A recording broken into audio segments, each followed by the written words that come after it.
Good morning. I want to welcome everyone here this morning as we await a final budget. But we're here today to talk about something that I think is in some ways more important, certainly just as important, but far more infuriating, disgusting. And I think it is very important people understand when people in Albany and people back home talk about misplaced priorities. What we're here to talk about today, I think, highlights that in a way that is crystal clear and should enrage every New Yorker. So, two incidents that I want to touch on, and I'm going to have my colleagues who are here speak far more articulately than I will. But last night there was a vote in the city of Ithaca, in my colleague Senator Tom O'Mara's district, to defund their police department. And as part of that, there is a police reform board, a board that is tasked with reimagining and reforming what policing looks like in the city of Ithaca. And appointed to that board was Richard Rivera, who went to jail for killing an off-duty New York City police officer. Murdering execution style, an NYPD officer. He went to jail, convicted for it, was released, and he was appointed to the police reform board in the city of Ithaca as if he has anything to offer on police reform. A cop killer is part of police reform, as if he's going to offer some great policy initiative or idea. I can't think of a greater insult to the victim's family, to our members of law enforcement who serve today. And we've moved beyond defunding. Now we're putting people who've murdered cops on these boards to offer their thoughts on how we move forward. It's disgusting. It angers me. And it should anger everybody. Richard Rivera doesn't know the first thing about public safety. He doesn't know the first thing about how to be a good police officer. He can tell you about conditions maybe inside jail. He can tell you what it felt like to stand over a dying cop and execute him. But he can offer nothing. And he does offer nothing to the idea of police reform. He was appointed because currently the left in this state and in this country believes in shock value. Let's put Richard Rivera on the board. That'll get some headlines. That'll send a message that we're as radical as possible. Our conference has railed against so-called police reform, which is really nothing more than the dismantling of the public safety infrastructure in this state and in this country. And we've seen the results of these policies. So it's not just Richard Rivera. Yesterday, or 2 days ago in New York City, a 65-year-old Asian woman was brutally attacked by a young man, Brendan Elliott, who was released from jail as part of the laws that were passed in this state. This person was in jail for stabbing and burning his mother back in 2002. Not exactly like a youthful indiscretion kind of a crime. Released, and what happens? Surprise. He brutally attacks a 65-year-old Asian woman. And I say 65-year-old Asian woman because there's been a lot of talk recently about attacks against Asian Americans and hate crimes against Asian Americans. When this happened, where were my colleagues across the aisle? Silent. They were silent. I don't know, maybe it doesn't fit their narrative. Maybe that specific attack doesn't fit their narrative. Maybe because this person was out, released because of policies that they enacted. Maybe that didn't fit their narrative. When we talk about public safety, when I talk about it, when my colleagues talk about it, when Senator White, Senator O'Mara, Senator Akshar, when we talk about it, we're not advocating for public safety for one group. We're advocating it for all groups, all New Yorkers. All New Yorkers are less safe today because of the policies enacted by the Democratic majorities in this Capitol, including Asian Americans. You want to protect Asian Americans? Keep killers locked up in jail. That's a good way to start. So at this time, I want to turn it over to my colleague, our deputy leader in the Senate, Senator Andrew Lanza.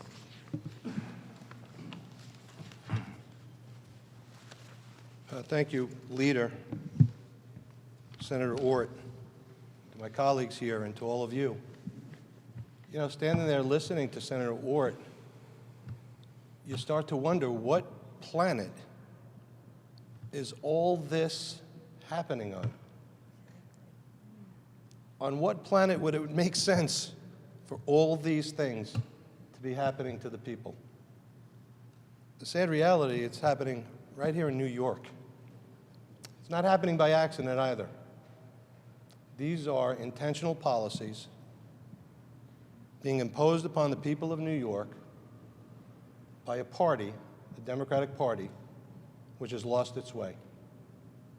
You know, there have always been radicals throughout history who have abhorred our liberty, who have hated the American way,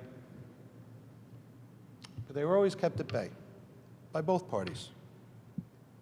Those radicals have now infiltrated and in many respects taken over the Democratic Party. And it means that we are less safe in the very state that we love and live in. So we're talking about a policy that was put in place by Governor Cuomo, an insidious policy. Another good things that Democrats are good at is giving nice-sounding, flowery names to very bad and insidious programs. What did Governor Cuomo call this program? The Reimagining Public Safety Program. That would be like calling the West Coast wildfires the Reimagining the Outdoors policy. It is sick. It is a policy whose intention is to undermine and attack the very people that protect us. Police departments from one end of the state to the other. It is a policy that will result in the exact opposite of what it claims to be. It will undermine and destroy public safety in New York. You know, I heard an elected official from Ithaca yesterday say that what Rivera did those many years ago was a mistake. Think about that. Think about the people who are in positions of authority, who are elected officials from the Democratic Party.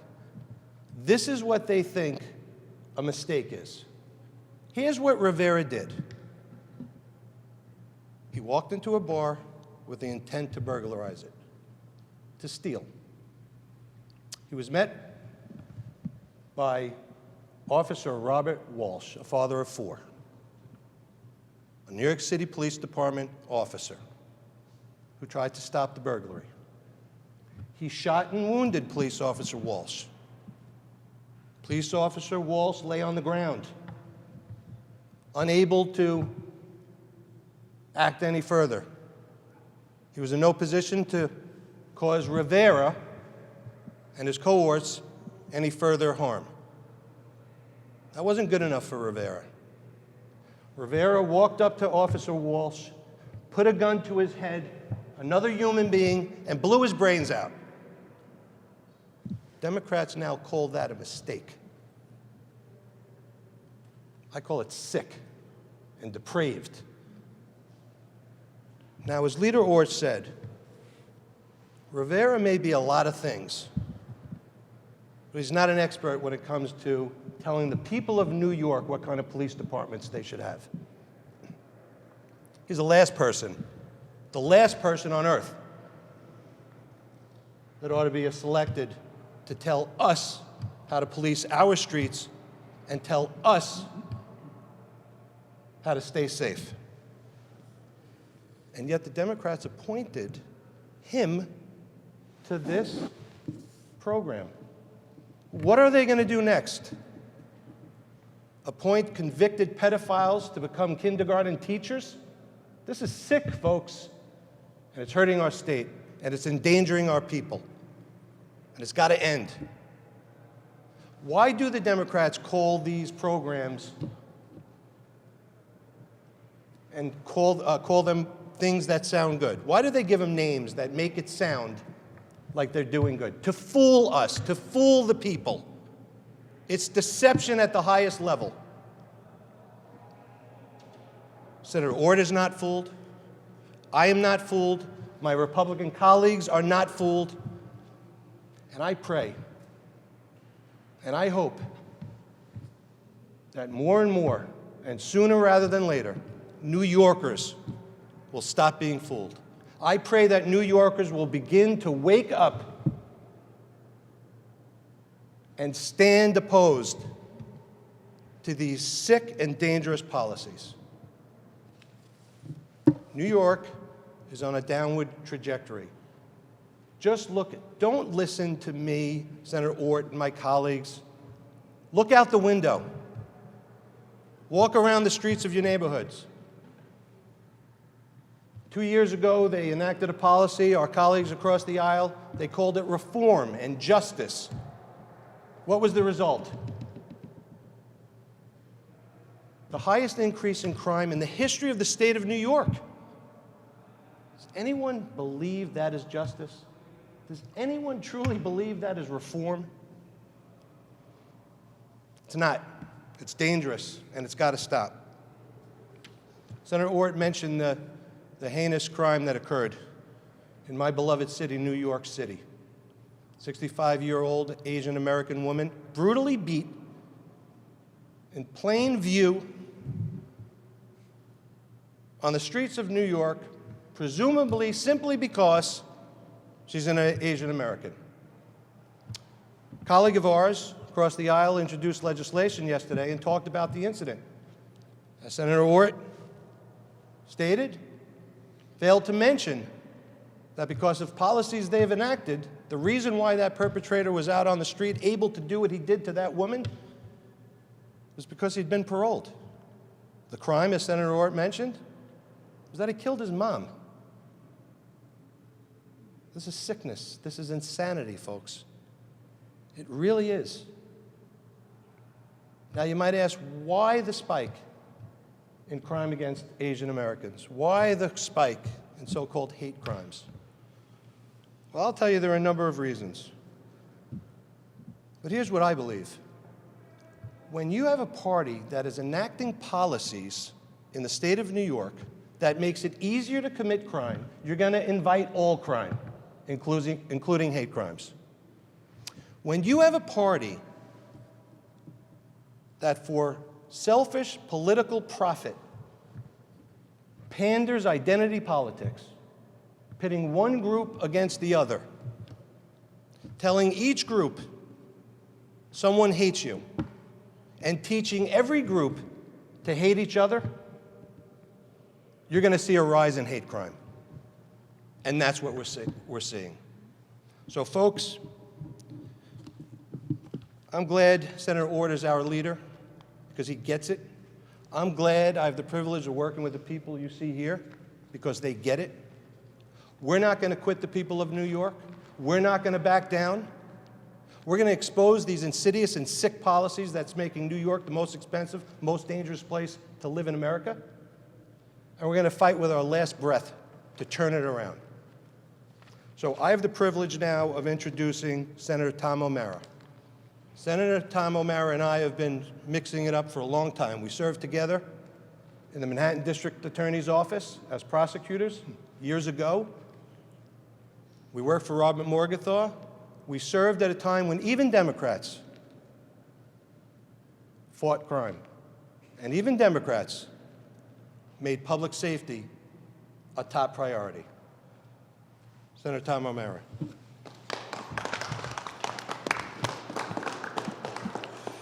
Thank you, Senator Lanza, Leader Ort. Truly proud to stand here with Senator Lanza, a colleague of mine from the Manhattan DA's office. But also in our conference, we have Tony Palumbo, former district attorney in Suffolk County, and Fred Akshar, former sheriff's deputy from Broome County. We stand with the men in blue. We've stood strong with them throughout all of this attack on law enforcement in our country and in our state. And now we see in the city of Ithaca, that is in the 58th Senate District that I represent, Andrew Lanza says, what world do we live in? Well, we sometimes call it Planet Ithaca. We sometimes call it 5 square miles surrounded by reality. They're living true to their identity today with these policies to gut law enforcement in the city of Ithaca and the county of Tompkins.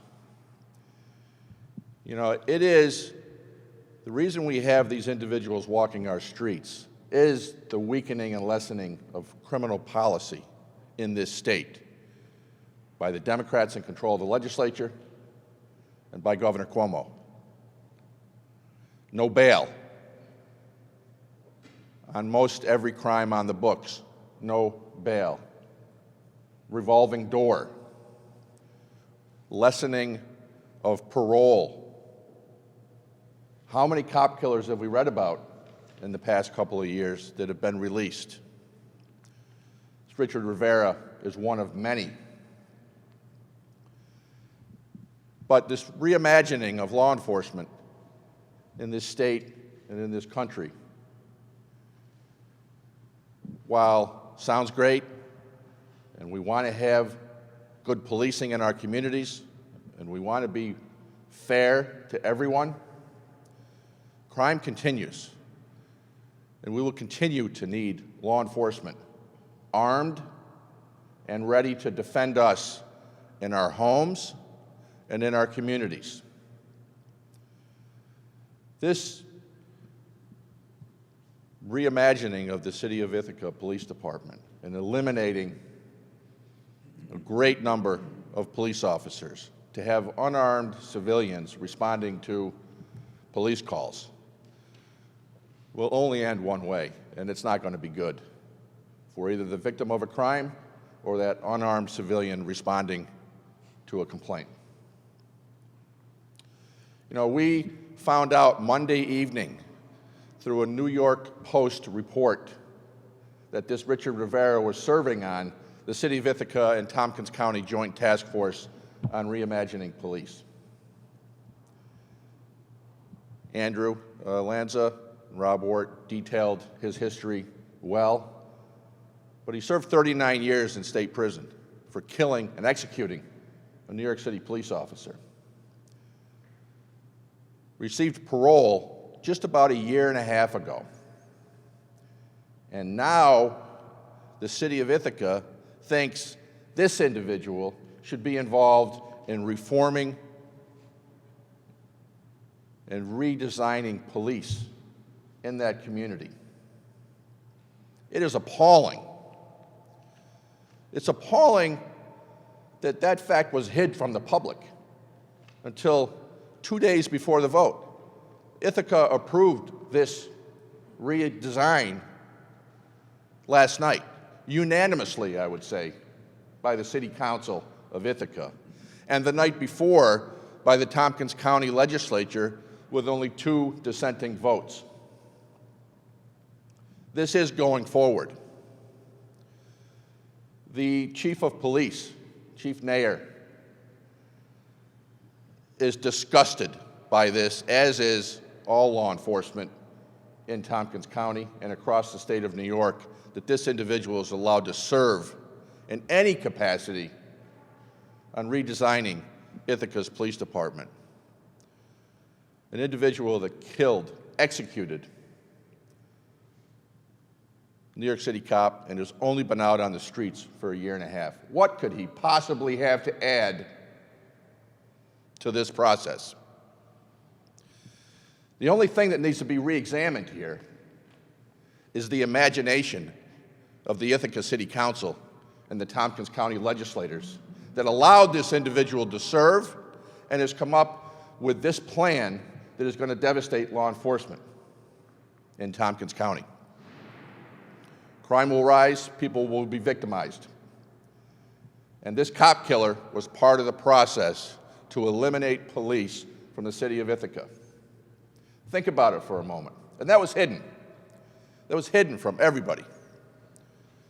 As well was this whole plan. This plan was released by an uber liberal young mayor in the city of Ithaca, desperate for national attention, through GQ magazine. That's how law enforcement in Ithaca learned about the outline of this proposal, not even having it been presented to them. And the police involvement in this entire process was nil, minimal at best. Just think about if you had a child who was a victim of a sexual assault, and you go to trial, your child testifies about the trauma and the devastation of that event. The prosecutor and defense attorney do their closing statements. The judge charges the jury.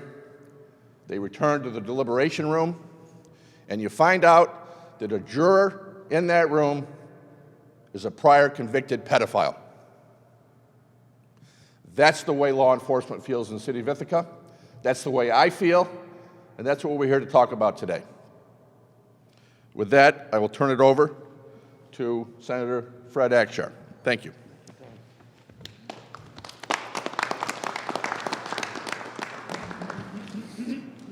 Senator O'Mara, thank you very much. Leader Ort, on behalf of our entire conference and the millions and millions of New Yorkers that we represent, allow me to personally thank you. Because under your leadership, this conference has ensured that public safety remains at the forefront of our mind. It remains at the forefront of our advocacy. And it was said earlier by Senator Lanza, we will continue to advocate for the people keeping us safe if it is the last thing that we do. You know, there are many people, millions and millions of New Yorkers who are waking up every single day, and they're waking up to what is really what they think a nightmare, but it's not. It happens to be reality. Reality for New Yorkers in Binghamton, where I'm from, Niagara Falls, Ithaca, Staten Island, every corner of this state. Long before the pandemic ever crippled the people of this state, we saw violent crime after violent crime occurring, all because of the disastrous bail reform laws and other policies that we have seen pushed through by this governor, by the leaders of both the Assembly and the Senate. Sadly, we've seen law enforcement vilified by these so-called leaders, defund the very people who are charged to keep us safe. We have seen murderer after murderer, cop killer after cop killer granted parole. Anthony Bottom, Herman Bell, Judith Clark, Paul Ford, Barrington Young. I'll describe these people to all of you. They are the most repugnant of human beings. They don't deserve to be out on the street. They deserve to be in jail. These people have all been released by the governor's personally appointed parole board. Let me describe this parole board to you. These are people without principle. These are people who have no moral compass, and they make decisions based solely on the way the political winds are blowing. We heard about Brandon Elliott. Brandon Elliott is out on the street. Mr. Elliott belongs in prison. If he were in prison, this elderly Asian female would not have been beaten. And sadly, this has become a pattern. Attacks on our elderly, on our Jewish friends, on our Asian friends, all because we hear about the war on drugs, all because of the war on public safety that is perpetuated by those in charge. So we are seeing reckless and dangerous policies, again, produced, promoted, and perpetuated by Albany leadership. They have, in fact, turned our criminal justice system, Senator O'Mara, into a revolving door. So while violent crime has doubled in New York City, only in New York would our leaders double down on this failed policy. Only in New York and only in Ithaca would a convicted murderer, a cop killer, be appointed to a commission to help reform the police. I want to describe someone else who is without principle, who is without a moral compass. That is the mayor of Ithaca, Savanti Myrick. He is a person who is without principle and without a moral compass. You heard this. Think about this. He doesn't have the decency to speak to Chief Nair about his radical policy. Chief Nair finds out about that by reading GQ magazine. My friends, every cop I know, and I know so many of them, every cop I know seeks to do their very best. They strive every day to do better. And not a single cop I know would ever say, we shouldn't look to reform the way that we do business. We shouldn't look to do better. Our communities do not deserve this nightmare. We do need reform. I'm the first person to say that. We need reform at the parole board, from the top down. That's what we need. We cannot continue to rubber stamp the governor's political appointees. The majorities in both houses of the legislature, of this governor, they continue, by way of their policies, to put criminals and murderers before the safety of law-abiding citizens. I want to say something and speak very clearly about this. To the men and women who work at the Ithaca Police Department, and to every member of law enforcement that serves across this great state, and there are 55,000 of them, men and women who are dedicated to serving their communities, making their communities a safer place to live, to work, to raise your family. It may seem as though no one cares about you because of the policies that you are seeing come out of Albany. But I promise you, there are, in fact, people who care.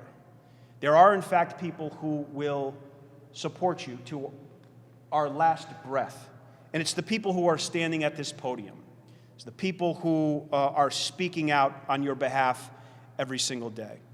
With that, it gives me great pleasure to introduce the next speaker, someone who is very, very well versed in public safety, knows very, very much what it means to be a member of law enforcement. She is the wife and a mother of a police officer or police officers. With that, Senator Alexis White.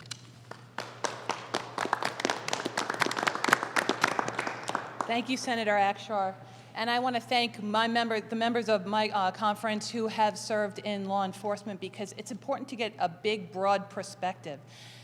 This topic hits home like nothing else.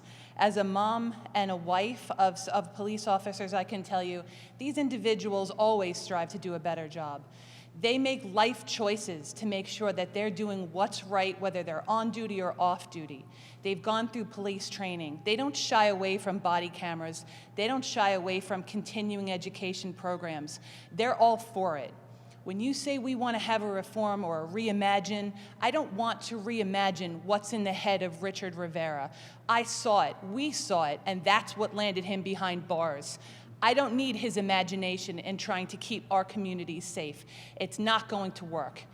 I don't want a reform board that's going to say, let's bring criminals in and see what they think. Because the rest of us who live in our community who are not criminals don't want to know what's in their head and don't want to know their opinion. We want our communities to be safe for our children, for our families, for our day-to-day as we walk from place to place, as we drive from place to place. Because despite the disgusting police reform that's been out and about, I want to tell you what regular police officers do on a daily basis. They change tires, they help motorists, they help individuals who can't find their children. They're out there in public doing good things, good deeds every day, even if it costs them their own personal time. I can tell you for a fact that we've got police officers who, my husband was injured because he was helping a motorist. He was on the side of the road. And we've got more crime now. We've got people who are distracted by their cell phones. We now have people who are going to be smoking marijuana and high behind the wheel. We have more danger than ever. We need our police officers out there safely protecting us. When they pull someone over, it's not an attack on that person. Clearly, they're trying to keep the road safe. Sometimes we need reminders that, hey, you're driving too fast. You're not paying attention to the road. Put your cell phone down. These are regular reminders. Our police officers are not opposed to reform. In fact, a lot of the reform that has been proposed is already in place. These are things that are already happening. Identifying yourself. I don't know a police officer who doesn't approach a car and doesn't identify themselves. No police officer I know is going to object to reform. They're always open to continuing to build a better relationship with their community. Let's bring community members in who are part of the community, who are trying to do better things for the community. We don't need criminals giving their 2 cents on how to protect our families. I don't want their opinion. I don't need their opinion. And I don't think anyone in this conference wants to hear what someone who not just shot someone, but stood over a man and executed him for no reason. If you're telling me that a man who at 16 years old has no qualms about putting a bullet in someone's head is reformed by the age of 56, I'm going to disagree with you. I'm going to say that individual is evil to the core and is beyond reform. I'm going to say that if he's now doing advocacy, good for him. You have no place on the reform board or the Reimagine board on how police department can work with our communities. Our communities are open and always have been open to working with police departments. I know in my district we have police departments that actually go out and play basketball with the kids. They spend lots of time in the parks. They try to make sure that they're building this great community feeling between the individuals of that district and the police department. And it's worked for a very long time.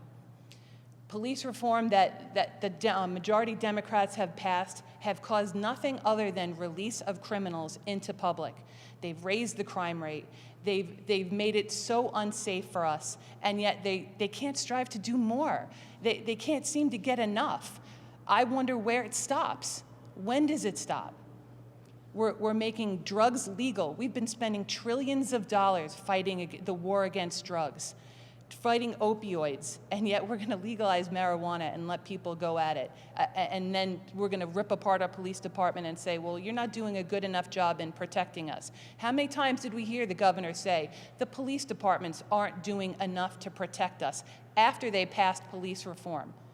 After they passed a bill that took away the tools for our police officers to do their job, they then criticized them and said, you're not doing a good enough job. This is our governor, a man who's being accused of quite a few crimes, actually, and this is where we're going with this.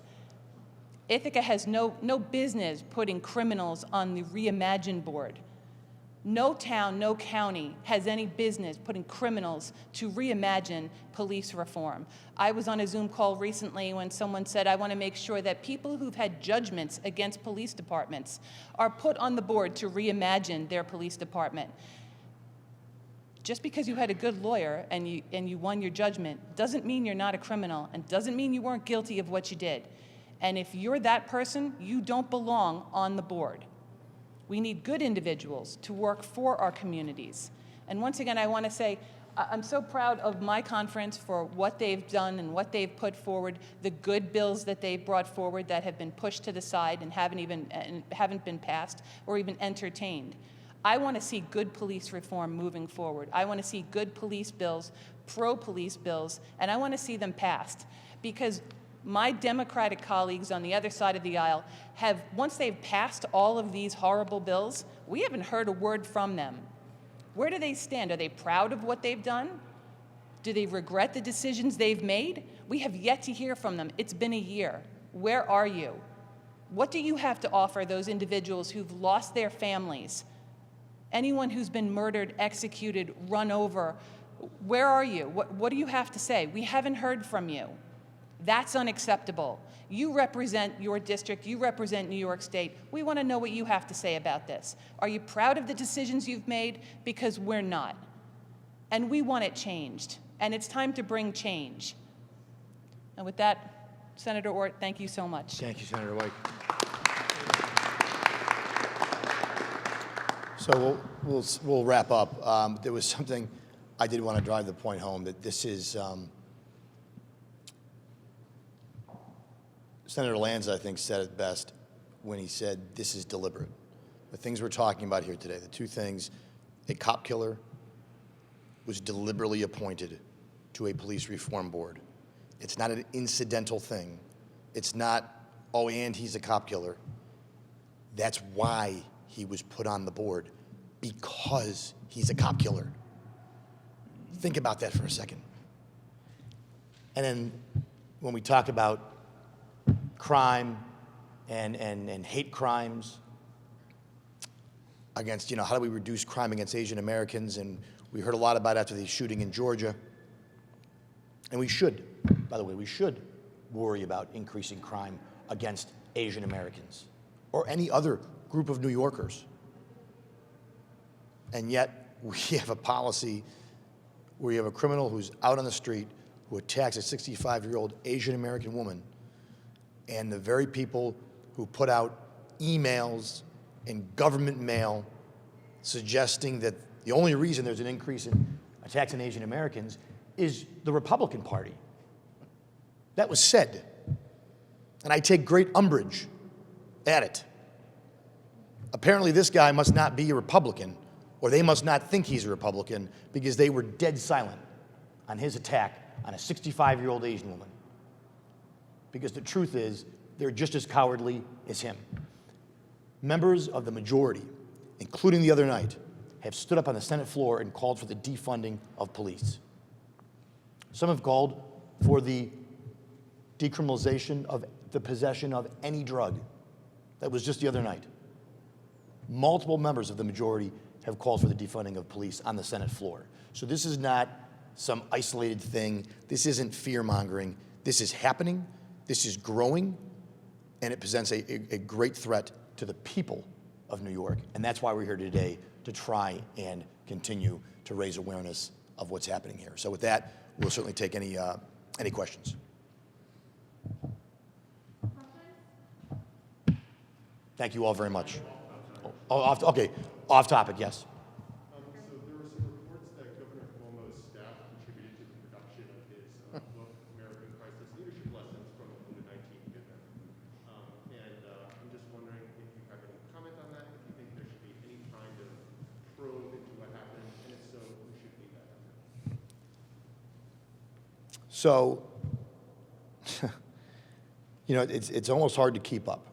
I actually give the media credit for trying to keep up with every day. This is like an unfolding scandal. There should be like a recap online somewhere, like you have with TV shows, with the latest update here. But this is a serious thing. And our conference has called, we were the first to call for an investigation into the nursing home related deaths and cover-up.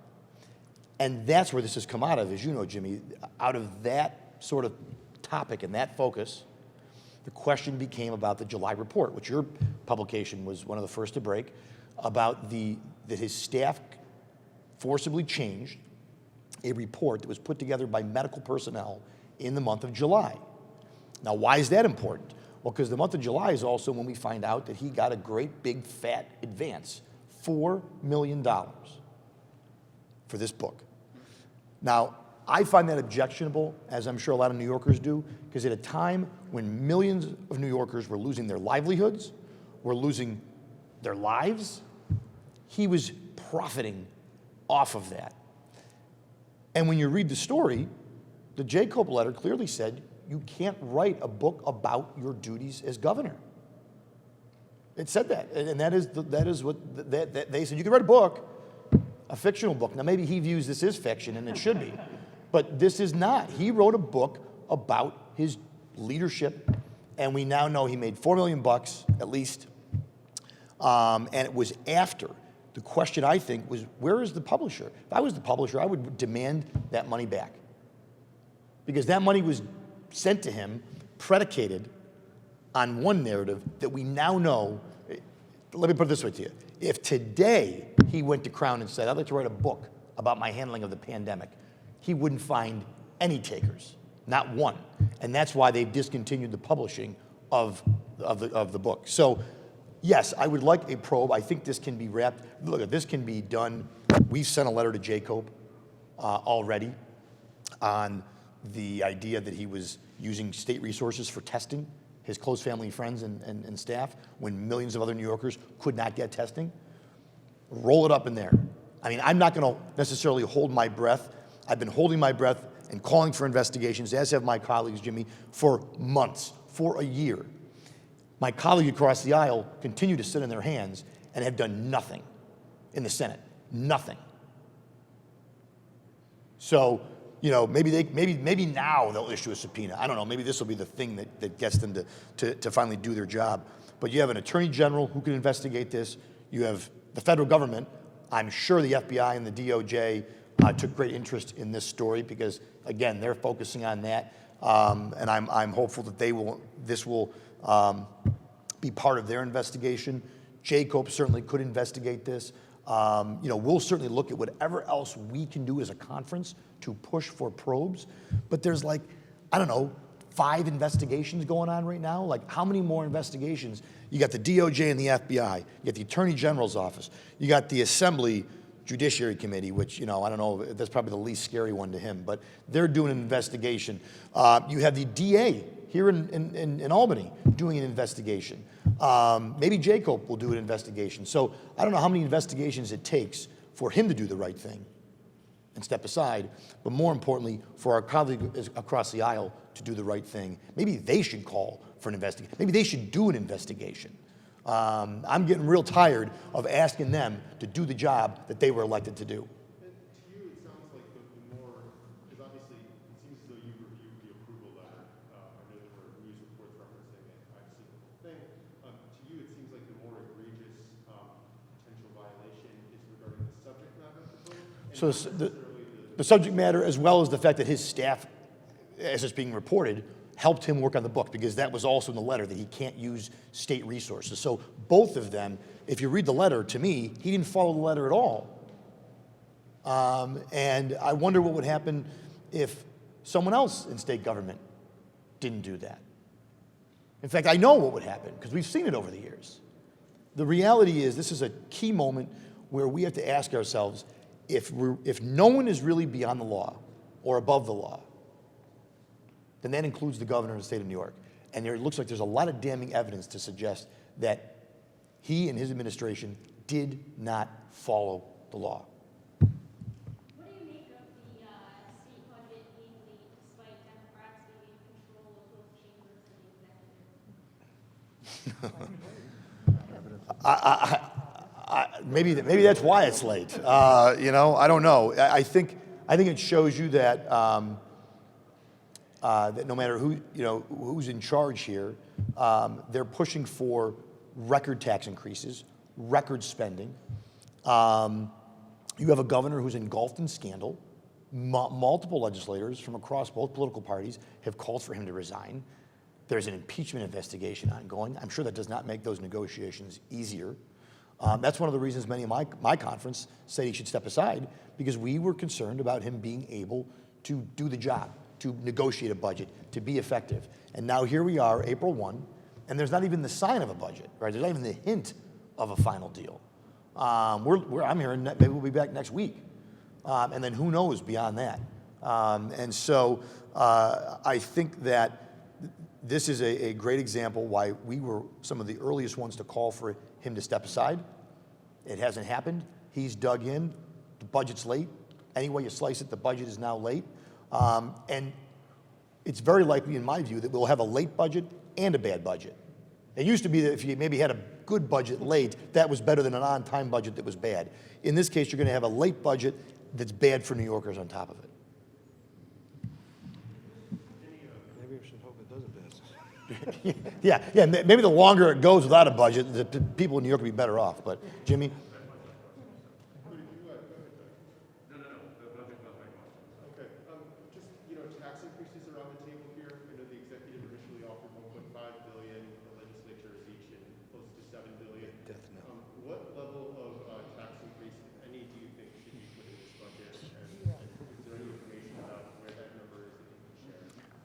I'm gonna give you the simple answer, which is zero. Zero tax increase, and I'll tell you why. And we had this discussion, I'm certain you and I did and others, before the federal stimulus bill. Because there was a question about, would the state have a real big budget gap, and how would we be able to provide critical services, mental health services, and services that people need, ever even more so in this pandemic. What we now know is the revenues were better than forecasted, which at this point, any numbers the governor puts out shouldn't shock anyone when they're wrong or they're not what he said they were. But the revenues are better.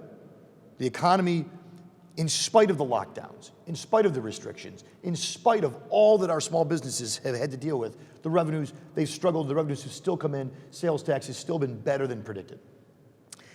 Then, of course, the federal government has rained $12.6 billion on the state of New York, which washes away any budget deficit. The governor's own budget director said there is no budget gap that needs to be closed with tax increases. And the Democrats in both the houses have said, we want to raise taxes out of political principle. They're not interested. This was never about closing a budget gap or being fiscally responsible. They want to raise taxes because they believe it polls well in their districts. And they said just as much. And I find that problematic because, you know, sometimes as leaders, what polls well doesn't mean that it's the best policy. And as leaders, it's our job to explain to people why we're doing things, not just to say, well, I got to poll back. I mean, crime doesn't poll well, and that doesn't seem to bother them. So I don't know why they pick and choose, but I can tell you this, people want to keep more of their own money, whether it's middle-income folks, lower-income folks, or wealthy folks who invest that money to create jobs. And I'm firmly in the camp that when this pandemic, as we move through it, and I know my colleagues are as well, we're going to need private investment in the state of New York to get the economy going again. And if we're going to be the highest tax state or even higher tax state, because we already are, and you factor in the increase in crime, what employer is going to want to invest in New York? What investor is going to want to say, I'm going to put my money in the state of New York? That's where the future of the economy is. It's not going to happen. They're going to say, I'm going to continue to put my money in Tennessee, in Texas, in Florida, in North Carolina. They're going to have more New Yorkers in those states than we do pretty soon. And it's really, and again, it's not an accident. People didn't just leave, they left because it's unaffordable. They left because of the policies we've enacted for years. And we're going to double down in a wild way here in this, at least if you look at the one-house budgets. So I would say at this point, the right answer is no tax increase. We're going to incentivize and cut regulations for our job creators. We're going to get the federal dollars out to renters so they get relief, to our landlords so they get relief. We're going to give people relief, give people shots in the arm so this economy can get back on its feet and do the work that we expect it to do for all New Yorkers. That's what needs to happen, but that's not what's being talked about, unfortunately.